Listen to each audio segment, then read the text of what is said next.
again, Gabe. Hello, Teacher Joseph. All right. Well, I'm curious what's been going on for you since our last lesson.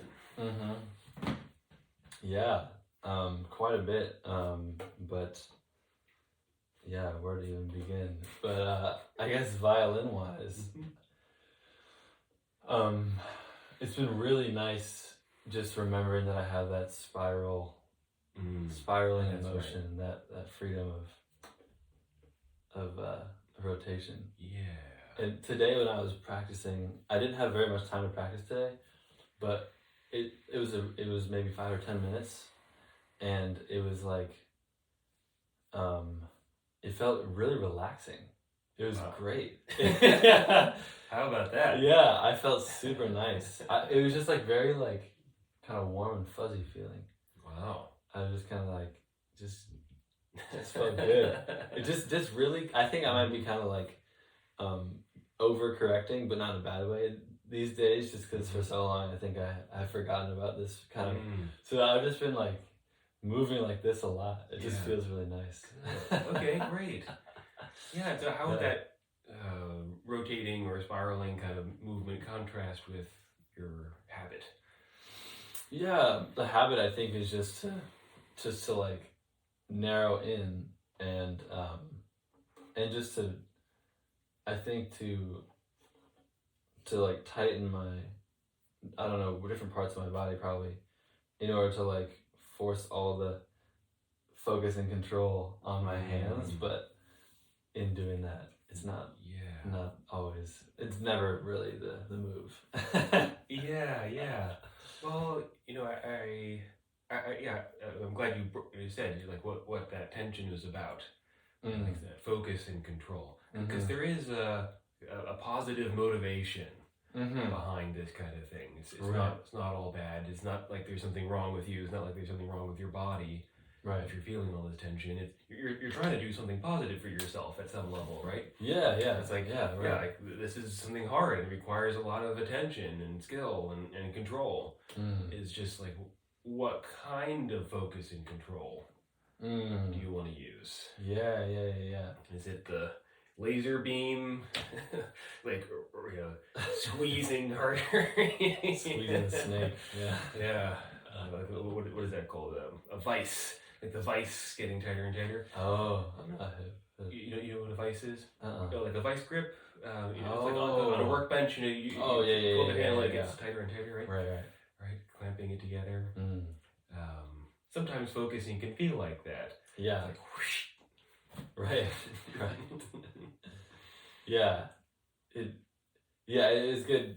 When I was like working on a shift today. Because at first I was just playing a little bit, just playing whatever I wanted to play. And eventually, I got to the point where I was like, I wanted to do a shift. It's something that had some higher stuff. And I was like, okay, I want to do this. This is what I want. So that was nice. I was like, okay, let me actually like isolate this movement. And then I felt myself like getting tighter for a second. I was like, okay, I don't need to do that. Like, I can still have the freedom. I can still have the the fluidity and still and practice this. Yeah. And so it was nice to like feel where I would normally get tense and to be like, okay, I'm aware of that. Let me do this, but with ease. And that's the Alexander technique. Yeah. Right. That's what it is.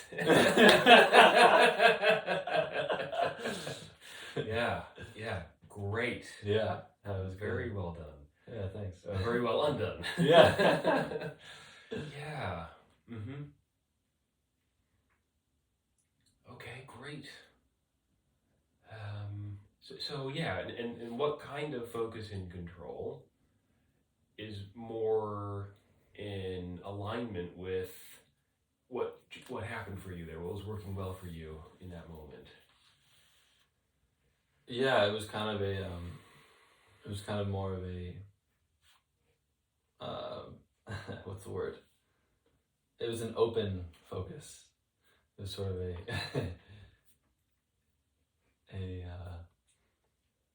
Yeah, I guess a more like holistic focus of remembering that I'm playing violin with my whole body. And so like focusing on the whole body. Yeah. A bit more than just the fingers. That's right. Yeah. You can put that on a bumper sticker. Playing the violin with your whole body. Right. Yeah. And I guess, you know, on some level, I think it must be a constant switching of awareness. Maybe. I don't know. What do you think? Like, I guess it's the idea that, you know, you can only think of one thing at a time, kind of. So maybe it's like, maybe that's not true, I don't know, but like focusing like on a lot of different things, kind of like that's one way. Switching. That can also lead to a kind of whack-a-mole. Yeah. Right. You know that game, right? So where you pay attention to your knee, and maybe your knee gets a little bit freer, but then something else tightens, and you pay attention over there. Maybe that gets a little freer, then something else tightens. Yeah. Right, that can happen. But what you're talking about with the open focus is like the whole thing is one thing that you're paying attention to. Oh, right, okay. Yeah. Mm-hmm.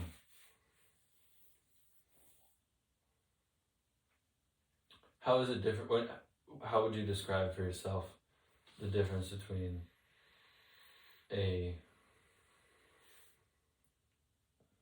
open focus like that versus an open focus where you're aware of, maybe you're like aware of your whole body, but it's more of a whack-a-mole thing? I guess what do you like? Is it kind of a feeling thing, or is it a thinking thing, or both? When you're having more of a total body open focus type thing. The way that I think about it is that it's an awareness thing. Mm-hmm. And awareness is the space of consciousness in which thoughts, feelings, perceptions, everything happens. And there is but one space of conscious awareness. Lots of different things happen in conscious awareness. This one open space. You know, sometimes like attention is something that can happen in a conscious awareness. Attention is like the focal point, and also has a different scope. Sometimes attention is very narrow. Sometimes attention is wider. Right? And awareness is like the background, where how you know you have a wider attention, how you know you have a narrower attention, how you know whether you're thinking or whether you know you have a body, sensing body movements or sounds or sights or anything else. And what can work very well is to have this sort of sense of awareness, so that you're quite open. Things are happening, but you're quite open. One of my other students talks about this in terms of distractions. He says he enjoys when I distract him when he's playing violin. Yeah. Right? So like kind of what we were doing last time, so it's like I was helping guide your movement a bit. I bet that changed your quality of focus. Yeah. Right. What happened? Yeah, it felt like I was focusing more on, I was focusing on several things at once, I guess, kind of. I was playing still, but maybe letting myself play more, from letting my muscles play. And in a good way. And then focusing on my body too. Right. So what we don't want is to have a rigid, narrow focus. Right? Because you could do a rigid, narrow focus on the things that you're typically aware of, fingers, dots on the page. Or you could do a rigid focus, narrow focus on like different parts of your body all at the same time. I did this for years in elementary school. So trying to figure this stuff out. Like, okay, now I'm aware of my neck. And my neck would get stiffer, and I would wonder why.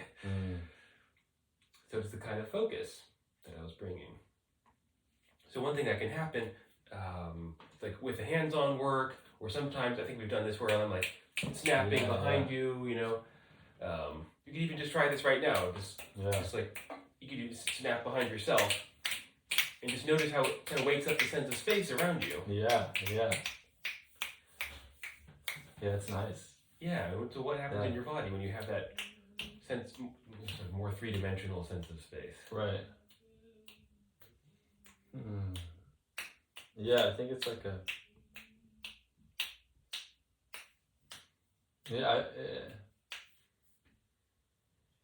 Yeah, I mean, I feel fairly relaxed now in general, but yeah, it's nice to feel like you're being held in some kind of space. Yeah, good way of putting it.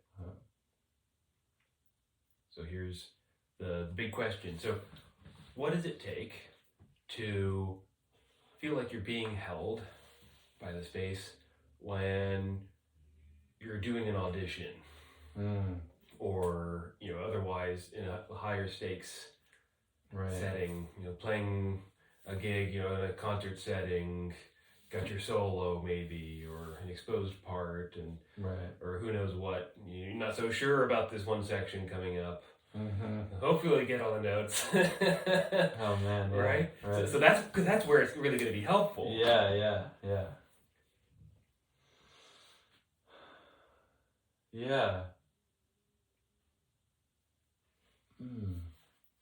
I don't know. I mean, I think it probably involves like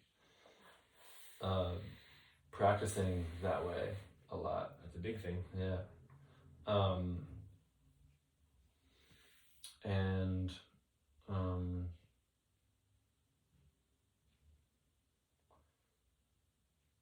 yeah, I mean, I guess just like kind of trusting yourself that you're gonna be able to do it.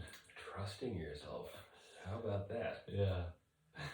Oh, let's let that one sit. It's a hard one.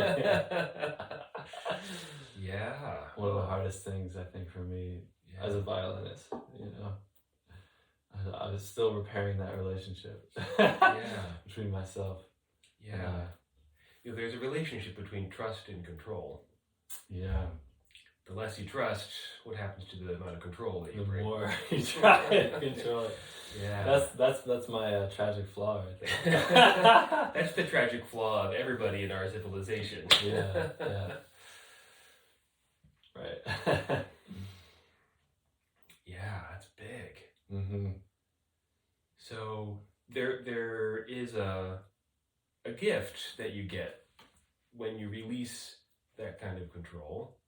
Right. It's not like you fall into a bottomless void. When you release rigid control and learn to trust yourself, what happens? Well, yeah, I've been thinking about this a good amount because we were talking about it in the past too, and last time.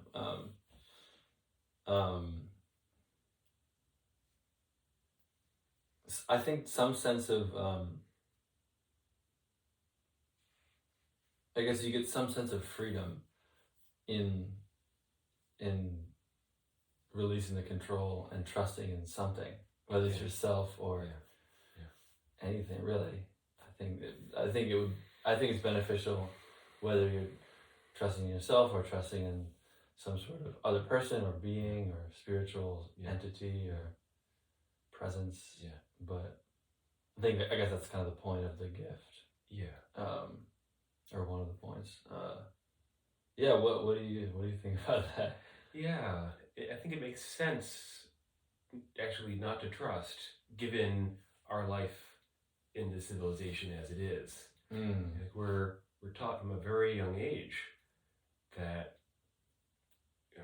trusting our feelings, trusting our impulses, trusting what we want, that all these things are wrong.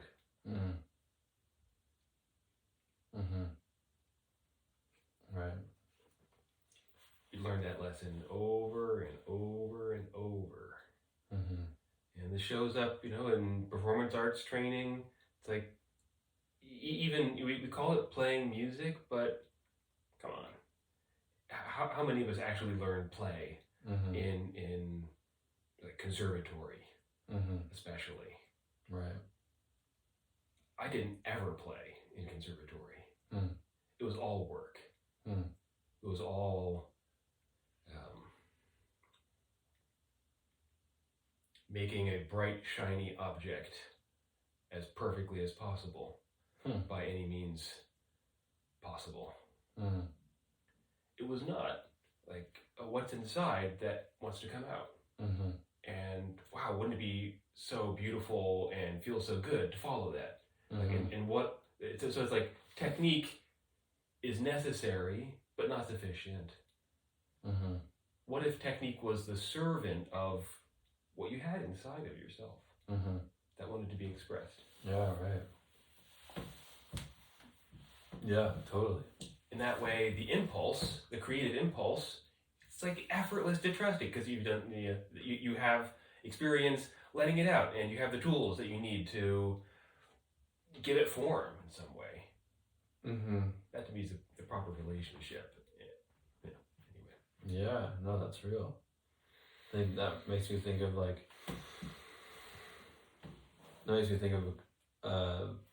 of doing that, or of that side of it, and also the side of what do I have inside of me that wants to come out? What do you have inside of you that wants to come out? Yeah. And Great question. yeah. I mean, and like I know some of it, but I'm just imagining like I think it's a product of who I am as a person plus everything I've received in the past, being mixed with my emotions and and there's also something mysterious, like, and there's also a lot of mystery. Yeah, what's inside? Right. What if the point? We'll get on my soapbox here. What if the point of arts education was that? Yeah. Like meeting the mystery inside and letting it play out, as opposed to getting the notes right.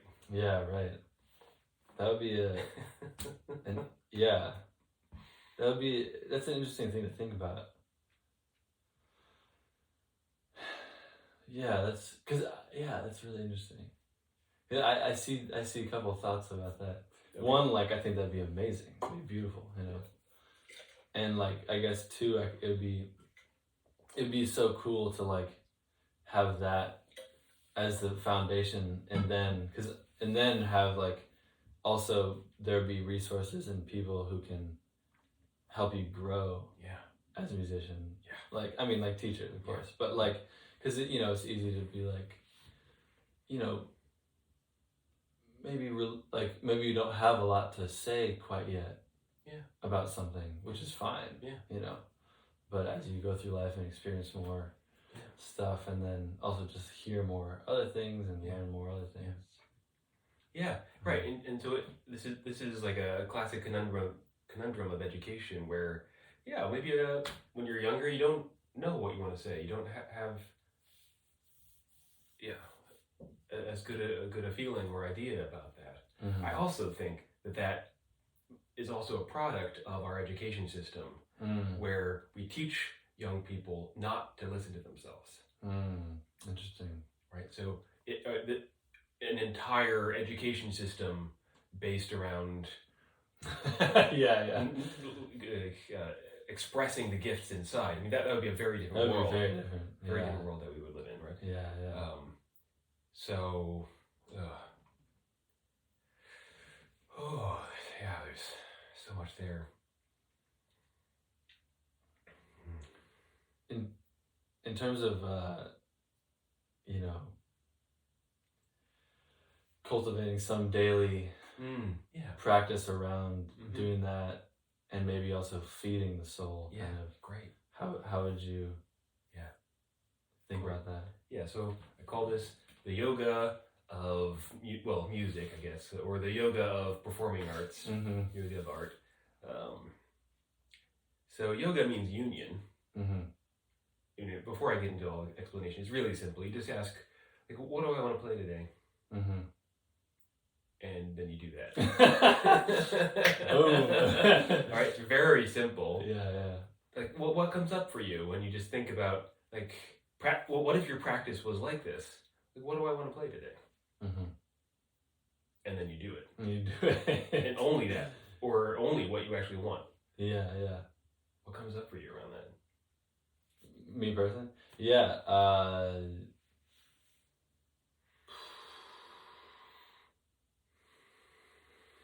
this is tricky because I think one of the things I struggle with is like feeling like there's so many different things I want to do. Oh, okay. And like, especially on different instruments too. Mm. I'm like, oh, I'd love to get a little bit better at playing this guitar thing. Mm-hmm.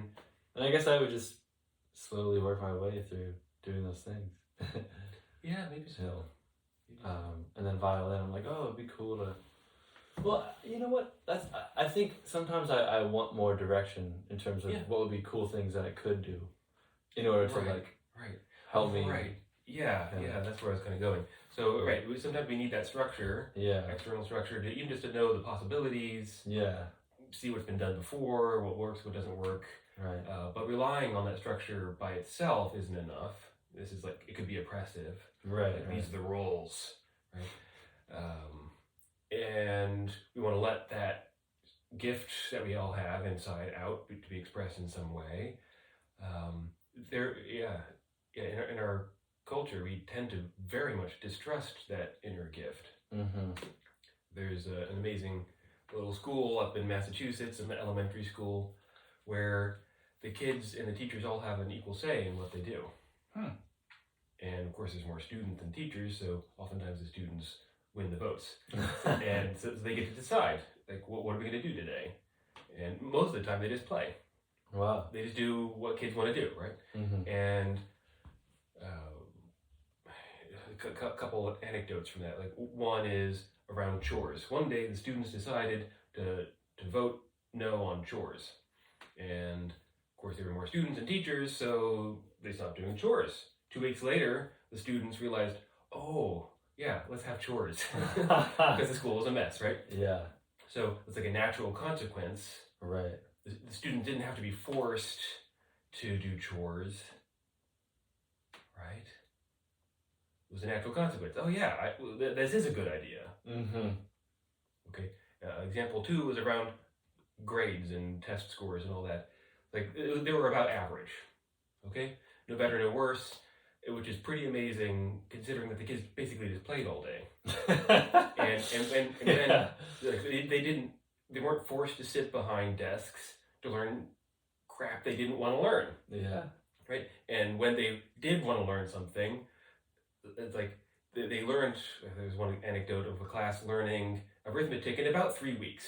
Like all of arithmetic, enough to get by, which would usually take several years for kids. And the reason it usually takes several years is because that's how long it takes to force little kids to learn something they don't want to learn. Yeah. Right? But if they want to learn it, like all the hard work gets done really quickly, that internal drive to do it, boom, gets done. So what if practicing could be like this? What if you could really trust that inner impulse? Oh yeah, it would feel really good to do this. Mm-hmm. And you can decide, like if this one thing is on top, maybe you do that, or maybe there's something else tugging at you. Yeah. Or you make different choices about your day, your lifestyle, what you want to do or practice based on what's actually present for you. So the simplest practice is, again, just ask yourself, what do I actually want? What would be soulful? What would feel really good for my heart to do today? Yeah. I just now thought of, there's a couple of things that I've been actually wanting to practice, that I just like music that I'm playing for a couple different, couple different recording sessions. I'm like, oh, you know what? And that's kind of a different thing, because it's like, I feel like it's tugging at me, and it's like, it's not that I really like, I don't know if it's not that I really like want to work on this music, but I also, really want it to sound good for the people I'm playing it for. So it's like, therefore I do want to work on it. Yeah. And so there's all kinds of choices like this. Yeah, right. And, there's levels to it, I guess. Yeah, exactly. There's survival needs. Right. Yeah, exactly. Yeah. Right. That's real. Yeah.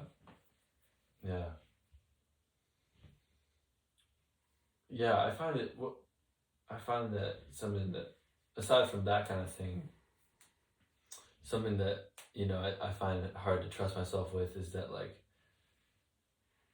if I is just like I have this idea in my head that like I need to do something like there's certain techniques on the violin that I find difficult, and I have the idea that like, oh, if I want to get better at violin, I would need to like practice like fingered octaves for like 6 months in a row, and then I would finally master that skill. Mm-hmm. And so and that's enough to be like, I'll never do that. So like I'm not gonna That start. sounds horrible. Yeah. Or any skill like that or whatever, and it's Yeah. like approaching it from. I almost like could answer my own question, but like approaching it from that technique perspective on one hand is like divorcing it from music. So it's like, what's the point? Unless I want to play music that has that. And then two, it's like, I feel like it would be great to trust myself that doing little bits here and there whenever I want to would be enough to ingrain them into my playing. Yeah. But it's hard. Yeah. Great. So it all depends on what your overall priorities are. Yeah. Right? If you want to win the Tchaikovsky competition, then doing fingered octaves for a year or two, a couple hours a day, would make a lot of sense, right? Right. Right. You might also injure yourself doing that. Right. And or if that's not like what your soul actually wants, then you're gonna make yourself very unhappy. Yeah. And probably fail. Right. Because like, why am I doing this?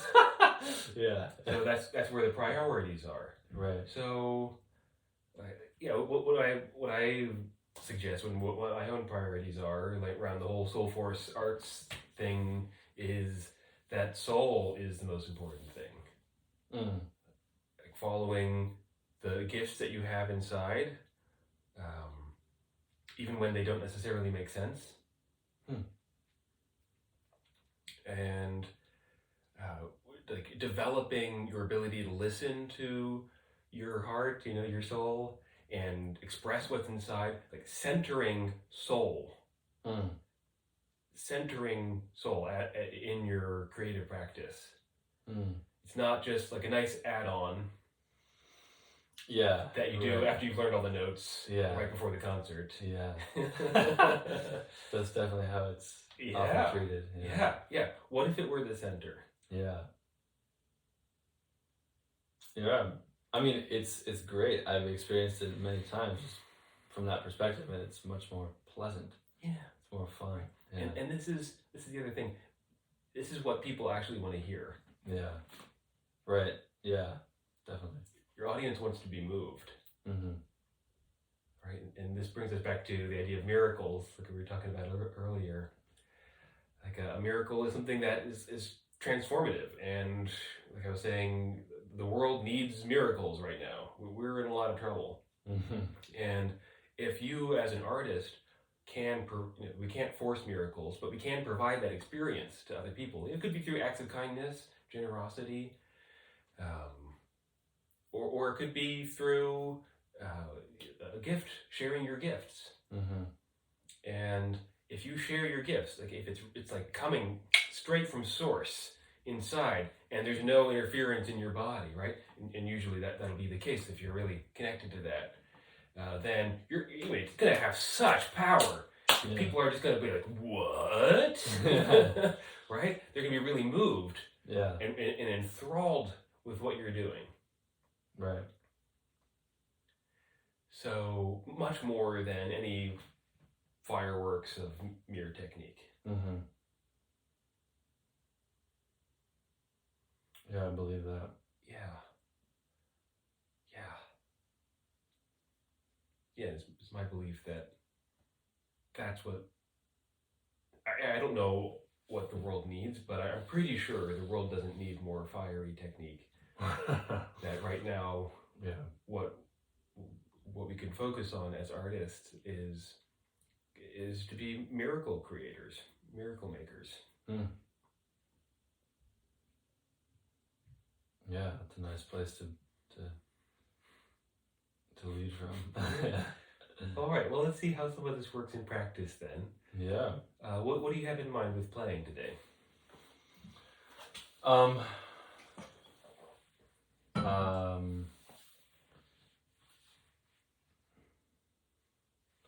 I was this week a couple times. I was practicing. I was just playing whatever I wanted to play, and I came across just the theme from Beauty and the Beast. Okay. Because I like the song. Okay, nice. And I was kind of just like letting using it as a well, basically I was playing it because I like the song, and then I was like, oh, I'd like to be able to play this up high too, or I like to play this in the higher octave of how I was playing it at first. And then I was like, oh man, some of these shifts I can't quite do like cleanly. So I kind of used it as just a little fun thing to work on some shifting. Great. And that was fun. Okay. It was very much like, it felt good to like, or I think it makes sense to like have the technique again. It's like, I was playing music and then I needed to work on a skill that was like in that music. So yeah, working on that was cool. Yeah, well, that's fine. If that's coming from a place of fun, right? Just like it's like playing with a toy. It's like, ooh, what does this do? And, right. Then, yeah, exactly. Yeah. All right, I'm noticing a little desire to move. Do you want to do a walkabout first? Sure. Yeah. Why don't you put this down? Yeah.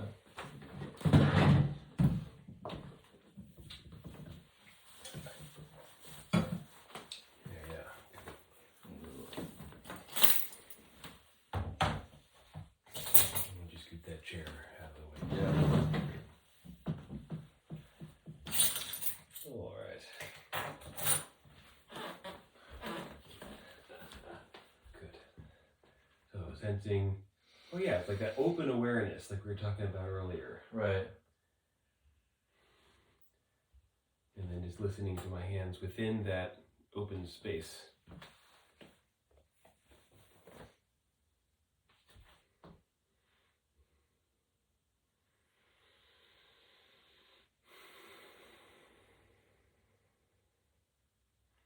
Yeah, letting your legs go within that open space.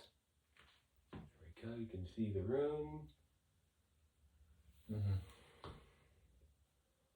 And without narrowing in on anything that you see, anything that you feel.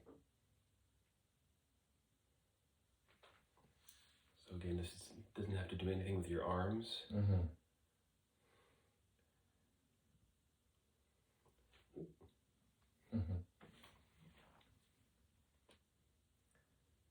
It's not about your arm.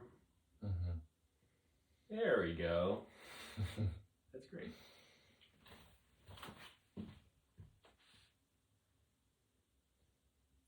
Yeah, also not about your arm. There it is. That's great. Take that for a little walk. So spiraling. All right. What do you notice?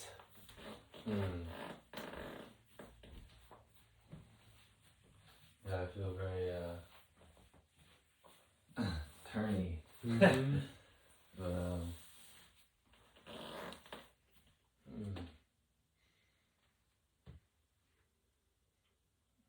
Turny as opposed to what? as opposed to linear. But I think partially because I was trying to avoid hitting this, but it felt natural just to just spin it out rather than stop and start. Okay. Kind of a arc, geodesic. Great. Very simple. Nothing to accomplish. Just listening to my hands in that whole space. There we go. That's pretty good.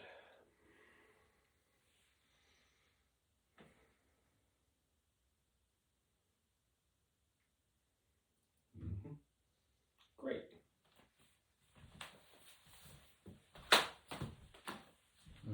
What do you notice now? I noticed my jaw being a bit looser. Like as you were touching some part of me, I noticed my face just kind of relaxed a little bit. I like released some some sort of tension. Great. I was holding in my jaw, which wasn't like hard. It wasn't like super tense, but I was like, oh, I don't need to do that. Yeah, good. Got all this food in here too. Aware of my bloated belly. Ate a bunch of pasta. Okay. All right. Yeah. So like that for your jaw? Yeah. I was doing a lot of singing the past 2 weeks. And I've really been trying to be aware of my body while singing too. And you know, I'm getting better at singing, but I'm like aware of certain things I could be doing to make myself to make a more ideal environment for residents and stuff. And I mean, a lot of just having freedom of movement and stuff is huge for that. But I know one thing too is like letting the lower jaw be looser. And that's something that's hard for me. I always want to control it in different ways and move it because that's just how I kind of like sung for years, just casually.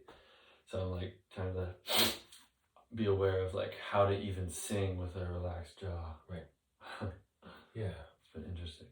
So if your body has some set of tension in it when you're singing, you notice that your jaw is tense. Your jaw is not going to let go until the whole thing begins to let go. Because you could move it around, but it's going to be tight in all these different positions. Yeah. Right. So it really is going to be focusing more on the whole, more spacious kind of awareness. Yeah. Right. Yeah, just like that. Yeah.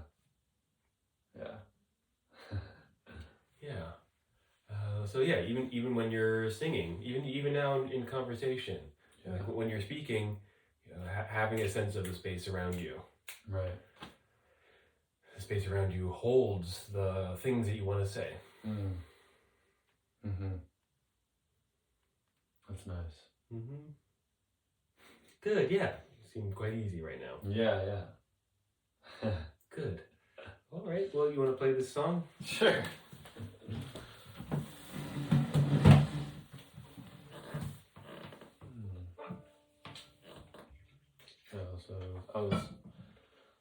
I was minding my own business, playing Theme of Beauty and the Beast in the lower octave.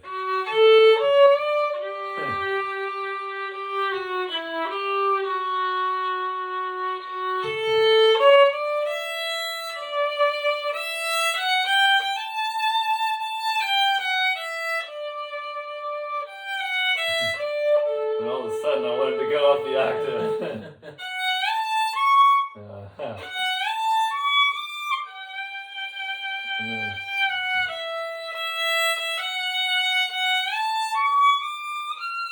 This part here. So,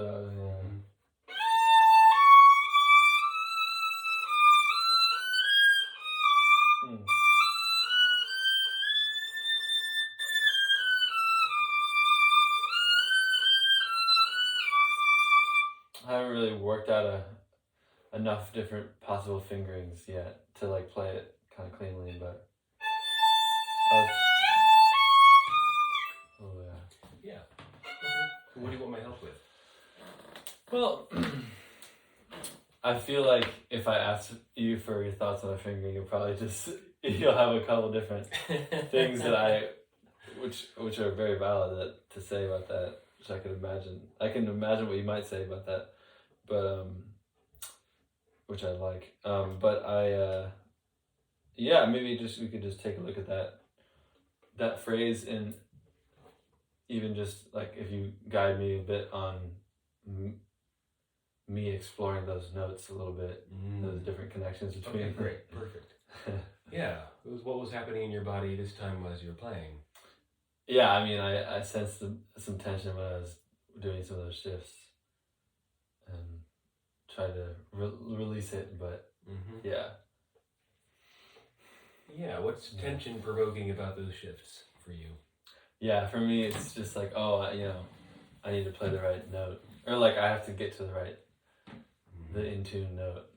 Yeah. When you think to yourself, I have to get to the in tune note, what happens in your body?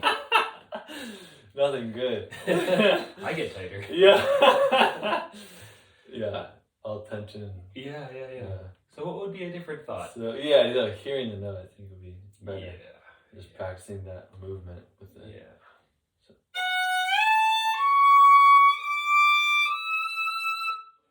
Yeah.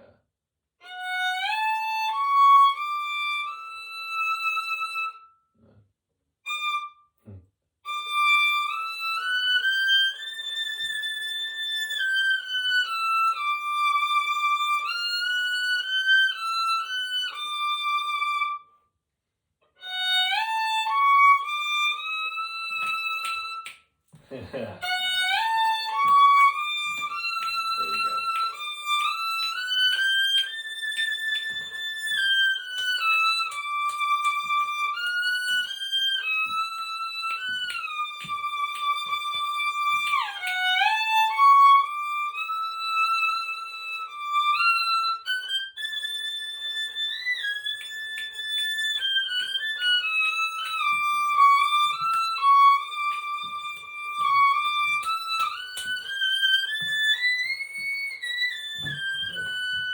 What do you notice? Yeah. I mean, it's it just works too well, unfortunately, to have more of a global awareness. Yeah. It just makes it easier to play. Yeah, and then of course hearing the notes in my head is obviously better. Yeah. Than trying to think of some abstract, meaningless words that are like, move my hand in the best way possible, but do it right, and yeah. all this stuff like that doesn't command control. Yeah. Like, sending messages. Right. Trying to code myself. Yeah. I mean, it was. I noticed some. Your snapping is always helpful to remember the space, and also, just like I noticed the awareness kind of. Well, I guess I don't really notice the awareness, but I noticed sometimes the tension is more, and then the awareness remembers. Oh, you can be aware of the entire room, and then it's like, okay, yeah, we got this. And then it sometimes comes back. And That's how it goes. Yeah. That's how it goes. Good.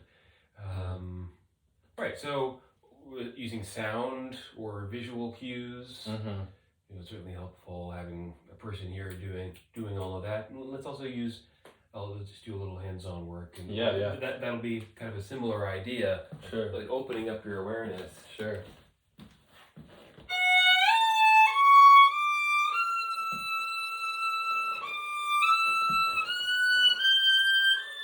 Great. There we go.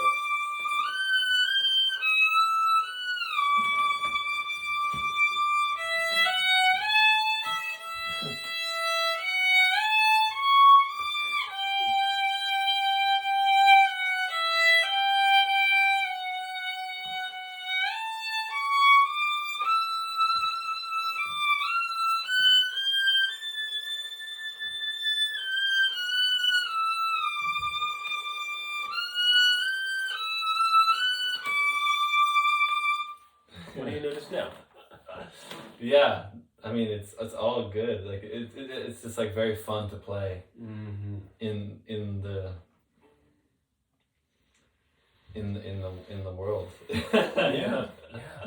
Not just to play in my head and in my body, but just to be part of the whole thing. Yeah, well put. In playing, being a part of the world while you play. Yeah. Yeah. So now I can imagine, like, if you're playing in an ensemble of some kind and you have some sort of tricky part that you're doing, like, how would you apply this to orchestra work or something? Yeah, or string quartet for me. Yeah. It's super relevant. But yeah, same thing, I imagine.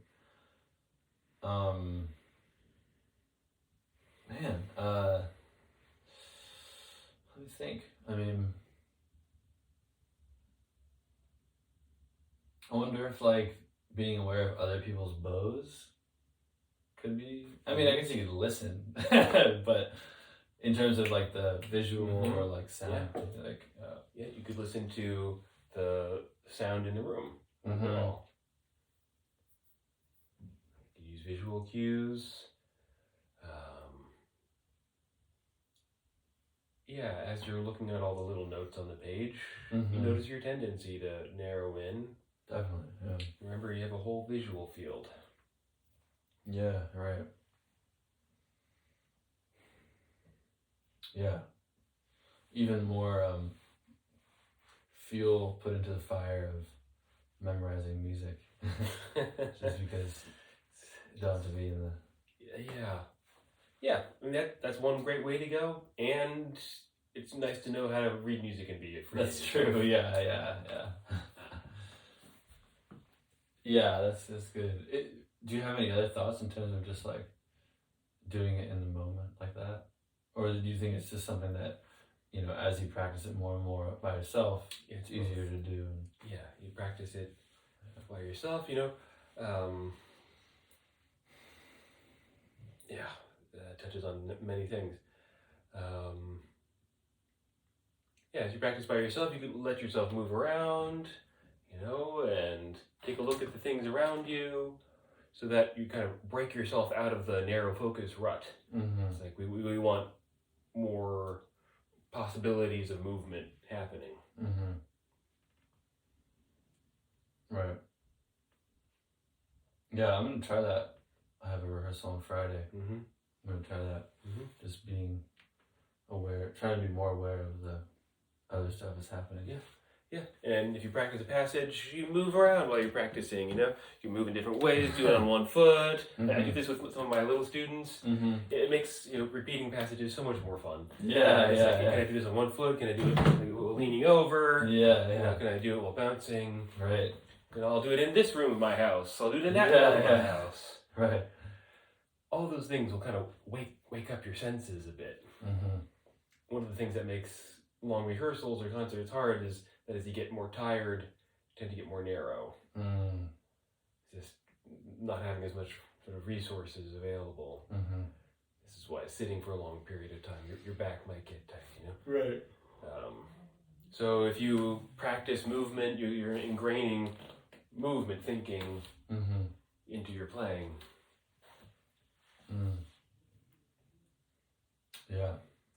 Yeah, right.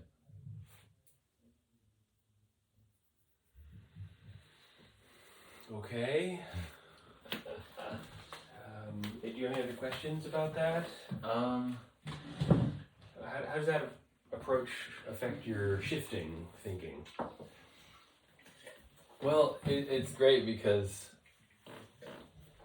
it totally smashes it. Because basically, like, you know, not doing that, I'm thinking really about like how do I have to move my hand and how far do I have to go, and like, you know, is my thumb in the right place, and I'm basically thinking about all the mechanics. And so if you're moving my scroll around, then like I really just have to be doing it and just like hearing it. And so it just, because there's no stability then. I mean, there is, but it's not the same type of rigid, like controlled stability. It's a control that allows for freedom and movement and fun. Yeah, right. So it's a radically different thing because I'm not even thinking of it. I'm not even really thinking of it. I'm just kind of hearing a melody and trying to play it. There's that lesson around trust, right? Because what happened when all this movement happening? Did the piece fall apart? No, it didn't fall apart. It was certainly the same, or most often better, if not at the very least the same as when I was trying to play it. Great. It was no worse at all than when I was trying to control it. So there's a lesson, right? Yeah. One of many. Okay. Good? Good, yeah. All right. Yeah, sure thing. Well, maybe we'll just go over the takeaways. Yeah.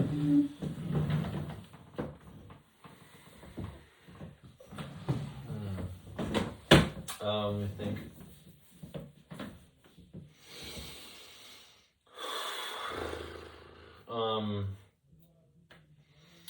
thing that comes to mind is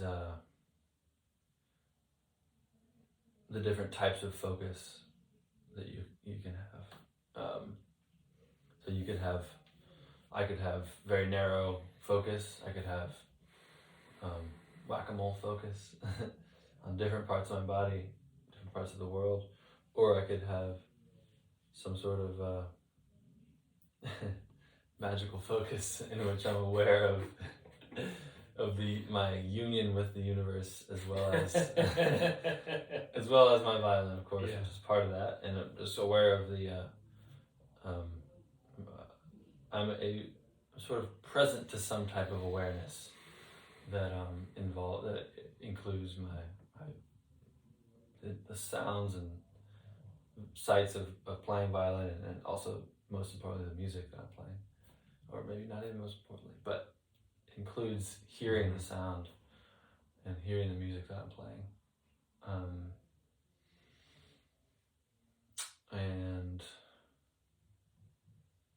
I think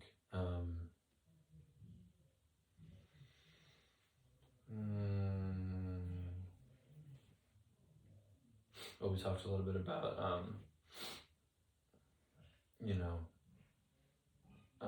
miracles and just people experiencing others in touch with some sort of presence that's profound, being can be a life-changing experience. That's right. And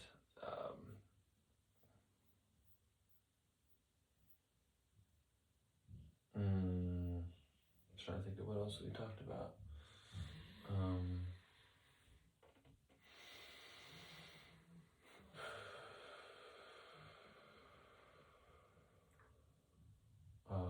Yeah. There's a number of things. Yeah.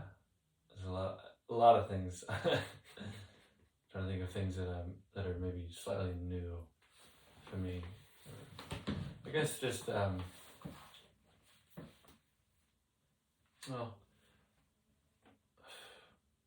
idea just of thinking about having an awareness of the space and kind of just being more aware of that when playing with others is something I just want to try out more. Yeah.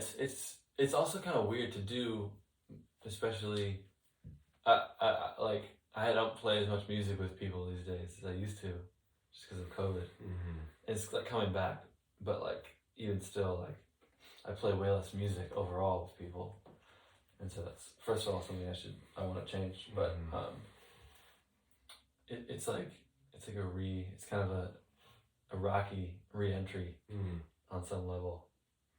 I was just playing with somebody this week, and we were also recording something, which I think is a whole other thing, because that just involves more things that could cause tension. Yeah.